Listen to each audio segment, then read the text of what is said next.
की शुरुआत होती है लीसा नाम की एक लड़की को दिखाने से, जो एक सुनसान रास्ते पर कहीं जा रही थी कि तभी अचानक दो गुंडे जिन्होंने अपने चेहरे ढके हुए थे वो लीसा को पकड़ लेते हैं और उसे अगवा करके जबरदस्ती वैन में डालकर अपने साथ ले जाते हैं। फिर बेहोश करने के बाद उसे एक जेल में ले आए थे जहाँ के सेल्स बहुत छोटे छोटे थे और अब जब लीसा को होश आई तो वो खुद को जंजीर से बंधा हुआ पाती है। जंजीर के जरिए उसके गले में लोहे का कॉलर पट्टा बांधा हुआ था, यानी कि उसे यहाँ बिल्कुल एक डॉग कुत्ते की तरह बांधा हुआ था। जब भी इस फिल्म का नाम लाइक डॉग्स है क्योंकि कुछ डॉक्टर्स यहाँ पर एक्सपेरिमेंट तजुर्बा कर रहे थे। वो इंसानों को डॉग्स की तरह बांधकर उनका बर्ताव चेक कर रहे थे और यहाँ उन लोगों के साथ भी बिल्कुल वैसे ही सलूक किया जाएगा जैसे कुत्तों के साथ होता है। अब यहाँ लीसा खुद को पाकर काफी घबरा गई, उसे कुछ समझ नहीं आती कि क्या करो। वो जोरों से चिल्लाने लगी और उसके सुनने वाला यहाँ कोई नहीं था। वो जब थोड़ा सा बाहर आई तो उसकी नजर वहाँ लगी खिड़की पर गई जहाँ एक आदमी खड़ा हुआ था। वो वैसे तो यहाँ का जेलर था, उसने लीसा पर नजर रखी हुई थी, पर वो भी उसकी चीख सुनकर अंदर नहीं आता। उसे देखकर लीसा घबरा गई और जल्दी से वापस अंदर आ गई। रो धोकर वहीं लेट जाती है। अब कुछ ही देर में यहाँ एक और आदमी आया जो उसके लिए खाना लाया था, पर हमने देखा कि ये खाना भी इंसानों के खाने का नहीं बल्कि डॉग फूड था जो खाना कुत्ते खाते हैं। लीसा उस आदमी से भी बात करने की कोशिश करने लगी। वो उससे मदद मांगती है पर वो उसे हाथ से इशारा करता है कि चुप, बिल्कुल चुप, कोई बात मत करो क्योंकि डॉग्स नहीं बोलते। लीसा कहती है अच्छा मुझे वॉशरूम जाना है, प्लीज ले चलिए ना। जिस पर वो आदमी इशारा करके कहता है कि इस सेल में ही तुम्हारा बाथरूम हमने बनाया हुआ है, थोड़ी सी जमीन खोदी हुई है वहाँ कर लो, उसके अलावा तुम यहाँ से कहीं नहीं जा सकती। ये कहकर वो यहाँ से चला गया और लीसा बगैर कुछ खाए ही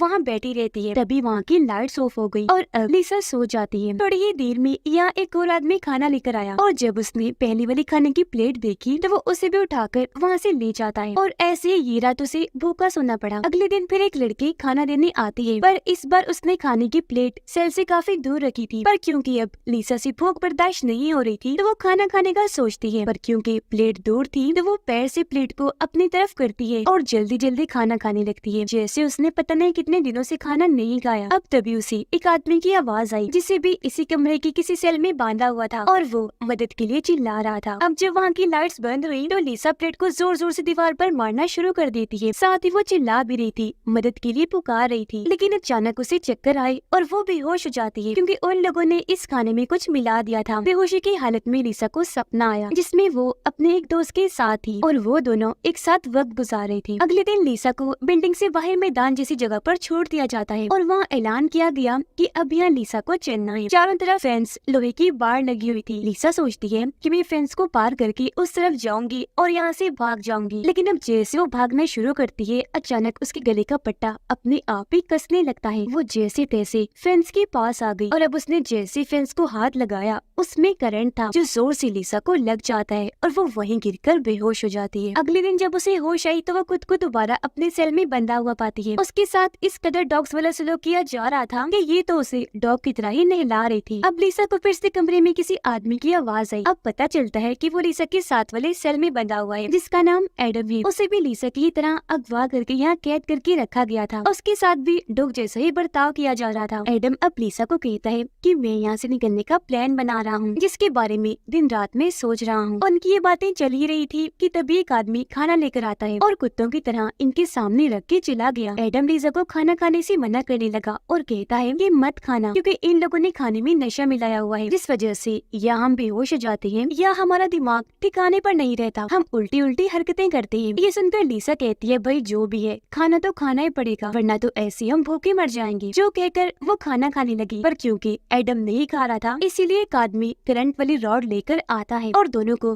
करंट के झटके लगाने लगा जिससे वो बेहोश हो जाती है। पर जब इन्हें होश आती है तो वो देखते हैं कि अब हमें थोड़ा करीब बांध दिया है। ये दोनों आपस में बात करने लगे और एक दूसरे को अपने और फैमिलीज के बारे में बताने लगती है जिससे इनका मन थोड़ा हल्का होता है। थोड़ी ही देर में एक आदमी यहाँ खाना लेकर आया जिसे लीसा खाने लगती है और एडम को भी कहती है कि खा लो कुछ नहीं होगा, मुझे कुछ हुआ मैं भी तो तुम्हारे सामने ही हूँ ना। जिस पर लीसा की बात मानकर वो भी खाने लगता है। अब जाहिर है इन्हें फिर से नशा होने लगा और ये एक बार फिर बेहोश हो जाती है। अब की बार भी लीसा सपने में अपने एक दूसरे दोस्त को देखती है जिसकी भी वो बहुत करीब थी। अब ये सपना देखकर फिर से उसकी आँख खुल जाती है और अब ये देखती है कि हम पहले से भी ज्यादा करीब बने हुए हैं। जहाँ अभी काफी पास आकर बातें करने लगे। एडम कहता है कि हमें कैसे भी करके यहाँ से भागना होगा वरना ये लोग तो हमें डॉग ही बना देंगे। ये सुनकर लीसा जवाब देने उसके काफी पास आ गई। कहती है कि जब तक ये पट्टे हमारे गले में बंधे हैं हम यहाँ से नहीं भाग सकते। अब उनको इतनी पास जेलर देख लेता है। कहने लगा कि तुम दोनों दूर रहो दो एक दूसरे से जरा भी टच ना हो, यानी तुम्हारे जिस्म एक दूसरे से जरा भी न लगे। जो सुनकर एडम तो डर की वजह से पीछे हट जाता है, पर लीसा उसे कहती है कि तुम चुप रहो, मैं तुमसे नहीं डरती। ये सुनकर जेरर को लीसा पर गुस्सा आया और वो उसके गले का पट्टा एक्टिवेट कर देता है। पट्टा कसने लगा जिससे उसका गला घुटा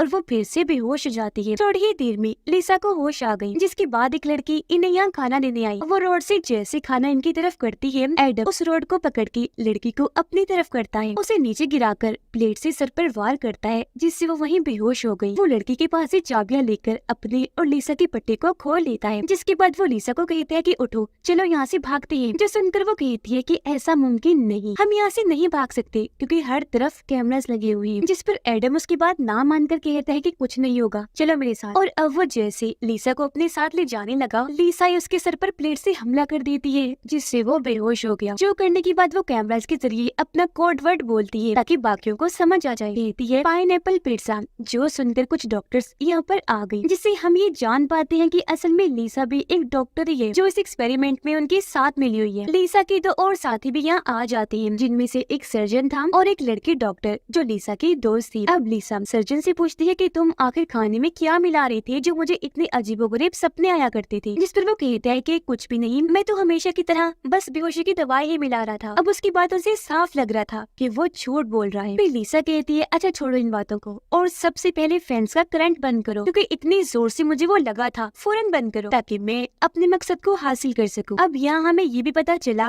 कि एडम के अलावा वहाँ और भी कई सारे लड़कों को लाया गया था, पर वो अपनी मर्जी से इस एक्सपेरिमेंट का हिस्सा बने थे। उन्हें भी अलग अलग छोटे छोटे सेल्स में बंद किया गया था और ऐसे करने के उन्हें पैसे भी मिल रहे थे, सिवाय एडम की, क्योंकि उसे तो सच में अगवा करके यहाँ लाया गया था और सब कुछ उसकी मर्जी के खिलाफ हो रहा था। असल में लीसा ने कुछ वक्त पहले ही एडम को देखा था, जो पहले ही नजर में उसे पसंद आ गया था। इसीलिए उसने प्लान किया कि हम क्योंकि एक्सपेरिमेंट तो कर ही रही हैं, तो मैं और एडम भी इसका हिस्सा बन जाते हैं। मैं दोनों को साथ वाले सेल्स में बंद करवाऊंगी ताकि वहाँ रहकर हम एक दूसरे की मदद करें, जहाँ मेरे साथ साथ एडम को भी मुझसे प्यार हो जाए, जिसके बाद हम यहाँ से भाग जाएं और हमेशा हंसी खुशी रह सके। क्योंकि वो जानती थी कि ये मेरा प्लान ही होगा, लेकिन एडम को सब सच लगेगा। अब तभी सर्जन के पास इनकी बॉस की कॉल आती है, जो ये डॉग वाला एक्सपेरिमेंट चला रही थी। वो कहती है कि जो कैमरा लीसा ने बंद करवाया है उसे फौरन ऑन करवाओ, यानी जहाँ एडम बंधा हुआ है, जिसके लिए लीसा 10 मिनट का टाइम मांगती है, क्योंकि बॉस को सिर्फ ये पता था कि लीसा एडम के लिए ही इस एक्सपेरिमेंट का हिस्सा बनी हुई है। वो ये नहीं जानती थी कि अब लीसा आजाद होकर यहाँ आई हुई है और एडम को यहाँ अगवा करके लाया गया है। बॉस कैमरा में वो सीन देख ही नहीं पाई जब एडम ने यहाँ से भागने की कोशिश की थी, क्योंकि वो लीसा ने बंद जो करवा दिए थे। लीसा ने उस पे हमला किया और सब कुछ बॉस को नहीं पता था, और अब लीसा पेट भरकर खाना खाती है और वापस वही छोटे सेल में जाकर बन जाती है, और अब उसने कैमरा भी ऑन करवा दिया था। अगले दिन जब एडम को होश आई तो वो लीसा को कहता है कि मैंने तो तुम्हें और खुद को आजाद करवा लिया था, फिर हम यहाँ दोबारा कैद कैसे? जिस पर लीसा कहती है कि ऐसे तो कुछ हुआ ही नहीं, हम कभी आजाद हुए ही नहीं थे, शायद तुमने कोई सपना देखा होगा। जिसके बाद इन्हें बिल्डिंग से बाहर ग्राउंड में छोड़ दिया गया और अब ये दोनों एक साथ आगे बढ़ने लगे, जिस बीच इनकी खूब बातें भी हुई। ये लोग जब फेंस के पास आए तो सच में यहाँ से करंट हटा लिया गया था, क्योंकि जब एडम ने फेंस पर हाथ रखा उसे कुछ नहीं हुआ। वो लीसा को कहते हैं कि अगर हम फेंस फलांग कर दूसरी तरफ जाएं तो हो सकता है कि पट्टों के सिग्नल्स वहाँ काम न करे, जिसके बाद हम आजाद हो जाएंगे, यहाँ से भाग सकेंगे। तो इसीलिए ये फेंस पर चढ़ के उस पार जाते हैं, और अब ये जैसे भागने लगे पट्टे एक्टिवेट हो जाते हैं, जो अब कसने लगे, जिससे इनका गला दबने लगता है। अब जैसे तैसे एडम तो आगे बढ़ रहा था, लेकिन लीसा वहाँ गिर जाती है, और क्योंकि एडम उसे अकेला नहीं छोड़ सकता था, इसलिए वही उसकी मदद को रुक जाता है और अब धीरे धीरे करके उसके पास जाने लगा। यानी कि कुछ हद तक लीसा का प्लान काम कर रहा था, एडम उसके करीब होता जा रहा था। अब एडम को सजा देने के लिए सर्जन उसे एक इंजेक्शन लगा देता है, जिससे एडम को अजीब चीजें दिखना शुरू हो गई, जैसे कि सर्जन उसे एक शैतान के रूप में नजर आता है, जिससे वो काफी डर गया,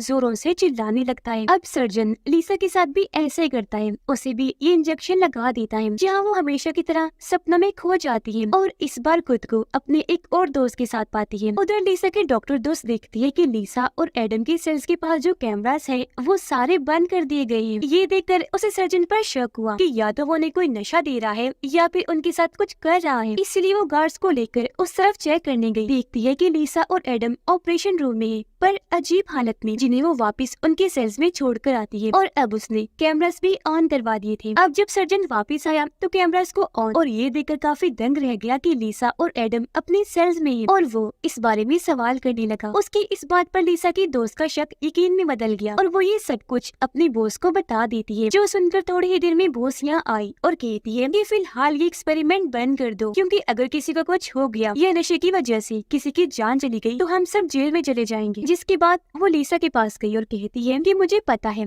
कि खुद को और सबको नशा देने में तुम्हारा ही हाथ है। वो काफी गुस्सा करती है, कहने लगी कि अब तुम्हें ये सब बंद करना पड़ेगा। जो कहकर वो उसे एडम की फाइल मांगती है, जिस पर लीसा हंसते हुए जवाब देती है कि उसकी कोई फाइल नहीं है, बल्कि उसे तो यहाँ अगवा करके लाया गया था मेरे लिए। जो सुनकर डॉक्टर को उस पर काफी गुस्सा आया कि तुम उसकी मर्जी के खिलाफ ये सब कर रही हो, और अब वो लीसा को धमकाते हुए इस एक्सपेरिमेंट को बंद करने का कहती है, वरना वो पुलिस को लीसा की रिपोर्ट कर देगी। ये सुनकर लीसा अपनी बॉस का गला पकड़ लेती है और दबाकर उसे बेहोश करके फ्रीजर रूम में बंद कर देती है। फिर वो कैमरास के जरिए सर्जन और अपने दोस्त को बताती है कि बॉस यहाँ से जा चुकी है। ये कहकर वो उनके पास गई, बताती है कि अब हम अपना ये एक्सपेरिमेंट बंद करने की बजाय इसे जारी रख सकते हैं, क्योंकि बॉस यहाँ से जा चुकी है, जो शायद ये वापस आए। यहाँ उसकी दोस्त बताती है कि एडम भी तुम्हें प्यार करने लगा है, इसलिए जल्द तुम्हारा प्लान कामयाब हो जाएगा। जो सुनकर लीसा खुश हो गई, और अब उसकी दोस्त वापस उसे वही बांध देती है जहाँ वो पहले थी। लीसा एडम की होश में आने पर उसे कहते कि हम यहाँ से आज रात भाग जाएंगे। उधर सर्जन को पता था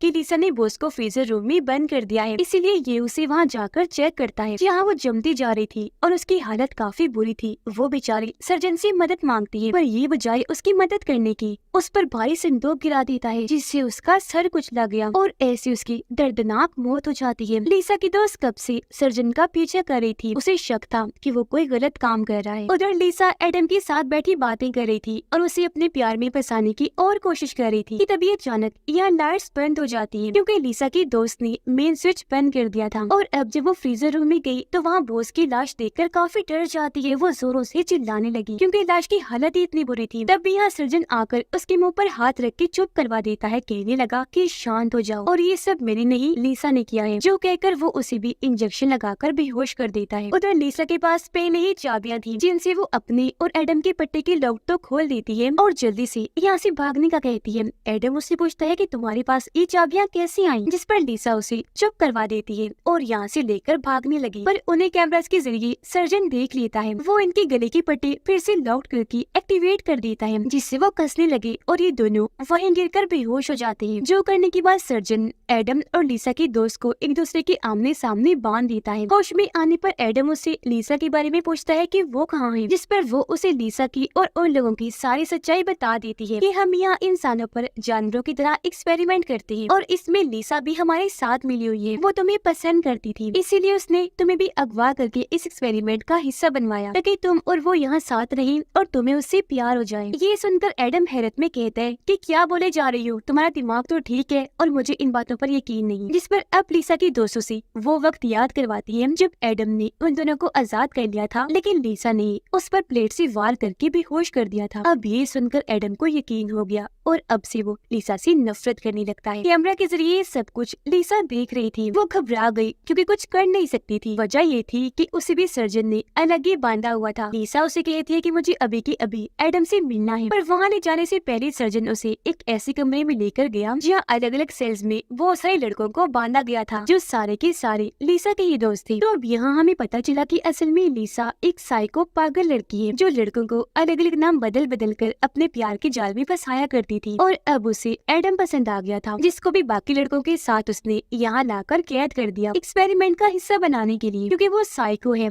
तो कुछ भी सोच सकती है। डॉग्स वाला एक्सपेरिमेंट उसका ही प्लान था, क्योंकि उसका मानना था कि इंसानों और जानवरों में कोई फर्क नहीं है। उसने अपने दोस्तों इन लड़कों को इसलिए चुना क्योंकि बाकियों को अगवा करना, अपने जाल में फंसाना उसके लिए मुश्किल था। और करी बात कि वो एडम के साथ पूरी जिंदगी के लिए रहना चाहती थी, ऐसा कुछ होने वाला नहीं था, क्योंकि वो अपने दिमागी तवाज़ुन की वजह से एक लड़के के साथ नहीं रह सकती थी। अब यह सर्जन उसे कहता है कि लीसा, ये सब मैंने तुम्हारे लिए ही किया। हाँ, तुम्हारे लिए, क्योंकि मैं भी तुम्हें बहुत चाहता हूँ। वो उसे यहाँ शादी के लिए पूछता है कि हम एक हो जाते हैं, क्योंकि हमारी जोड़ी परफेक्ट है, हम एक दूसरे के लिए ही बने हैं। तुम भी साइको हो और मैं भी। पर क्योंकि लीसा ने उसे हमेशा अपना दोस्त ही समझा, तो वो इसके लिए मना कर देती है। जिसके बाद सर्जन उसे फ्रीजर रूम में लेकर जाता है, जहाँ पर बॉस की लाश थी, क्योंकि वो उसे बताना चाहता था कि देखो, तुम्हारे प्यार में मैंने एक खून भी कर दिया है। जो बता बताने के बाद वो उसे एडम और लिसा की दोस्त के कमरे में लेकर जाता है और उसके हाथ में एक टैब दे देता है जिस पर एडम और उसकी दोस्त के नाम के बटन थे। वो कहते हैं कि तुम इन दोनों में से किसी एक को ही बचा सकते हो। अब यहाँ लिसा सोचती है कि क्या करूं, क्योंकि अब एडम को सारी सच्चाई पता चल गई थी, तो अब वो लिसा से नफरत करता था। फिर वो सोचती है कि ये सारी बातें तो मेरे दोस्त ने ही उसे बताई, इसीलिए वो अपने दोस्त वाला बटन दबा देती है उसे मारने के लिए। पर इससे उसकी दोस्त को कुछ नहीं होता, बल्कि एडम के गले का पट्टा एक्टिवेट हो गया और वहाँ लाल लाइट चलने लगी क्योंकि पट्टा कसता जा रहा था। वजह ये थी कि सर्जन ने बटन बदल दिए थे। ये देखकर लिसा सर्जन को ऐसे करने से मना करती है और ये भी कहती है कि तुम जो चाहे वो मेरे साथ कर सकती हो, जिस पर यहाँ सर्जन उसे सच बताता है कि मैं जो तुम्हारे साथ करना चाहता हूँ वो कई बार कर चुका हूँ। वो यहाँ राज खोलता है कि बेहोश होकर तुम्हें जो सपने आया करते थे वो सपने नहीं सच थे और वहाँ हकीकत में मैं होता था। तुम्हारे साथ सपनों में जो कुछ भी हुआ करता था वो सब मैं किया करता था बेहोशी की हालत में तुम्हारा फायदा उठाने के लिए। और अब सर्जन एडम स्मिथ यहाँ के बाकी सभी लोगों के पट्टे एक्टिवेट कर देता है, जिससे तड़प तड़प के उन सबकी मौत हो जाती है, क्योंकि सर्जन चाहता था